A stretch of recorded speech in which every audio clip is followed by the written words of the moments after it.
Dumplengan, Leng-Leng Anjani seorang gadis cantik yang terlahir dari keluarga sederhana. Sebagai bunga desa, Leng-Leng Anjani menjadi buah bibir setiap pemuda. Pesonanya membuat banyak pemuda jatuh cinta kepadanya. Namun belum satu pun pemuda tampan yang bisa merebut hatinya. Suatu hari, seluruh warga desa gempar ketika mendengar kabar Leng-Leng Anjani jatuh sakit. Penyakitnya sangat aneh. Seluruh tubuhnya tiba-tiba penuh kudis bernanah dan menjijikan. Beberapa gosip mulai tersebar. Ada yang beranggapan penyakit Leng-Leng Anjani karena diguna-guna. Namun, ada pula yang beranggapan penyakitnya adalah penyakit menular, sehingga harus dipasung dan diusir dari desa. Beberapa warga desa dengan kejam menyeret Leng-Leng Anjani ke perbatasan dan memasungnya. Leng-Leng Anjani meronta dan berteriak meminta tolong. Tangisannya mengibah, namun mereka tak peduli. Orang tuanya pun tak bisa menolongnya. Penduduk mengancam bila sampai berani melepaskan Leng-Leng Anjani. Seharian Leng-Leng Anjani menangis meminta tolong, sampai tidak ada yang bergerak hatinya. Gadis malang itu hanya bisa pasrah dalam keputusasaannya. Angin malam mengantarkan Leng-Leng Anjani ke alam mimpi. Malam pun begitu indah, purnama bersinar terang.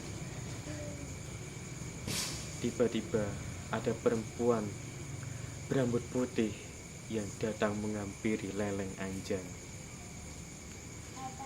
Dilepaskannya belenggu yang membuatnya tak berdaya.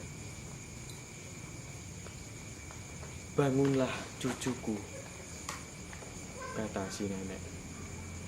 "Nenek siapa?" Leng-Leng Anjani terkejut. Namun perempuan itu hanya tersenyum dan mengusap rambut Leng-Leng Anjani. "Pergilah ke air terjun Grunjungan Sewu di lereng Gunung Lawu. Mandilah, maka penyakitmu akan hilang," kata si nenek. "Di mana tempatnya, Nek?" tanya si Leng-Leng. "Pergilah ke arah selatan. Nanti kamu akan bertemu penolongmu. Cepat pergi sebelum ada yang melihatmu." Dalam sekejap, perempuan berambut putih itu hilang.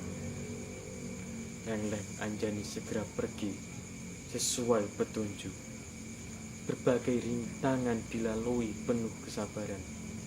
Setelah menempuh perjalanan jauh, Leng-Leng Anjani sampai di tepi sungai Bengawan Solo.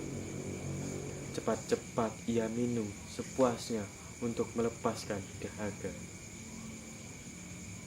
Setelah puas menikmati segarnya air sungai itu, Leng-Leng Anjani duduk memandang derasnya air sungai Bengawan Solo itu. Hatinya pun bimbang, merasa tak akan sanggup menyeberangi sungai sebesar itu. Namun, Sang Penguasa Maha Pengasih mengirimkan dewa penolong. Tiba-tiba datanglah pemuda tampan. Pemuda itu tampak gagah di punggung seekor kerbau besar. Melihat Leng-Leng Anjani menangis di tepi sungai, pemuda itu turun dari kerbaunya dan berjalan mendekati si Leng-Leng Anjani. "Wahai gadis, mengapa engkau menangis? Kalau boleh tahu siapa namamu?" tanya si pemuda tampan itu. Jawab Leleng Anjani, namaku Leleng Anjani. Aku hendak pergi ke air sungai, air terjun Gunjungan Sewu, untuk menyembuhkan penyakit, tapi tidak ada yang menolongku untuk menyeberangi sungai itu.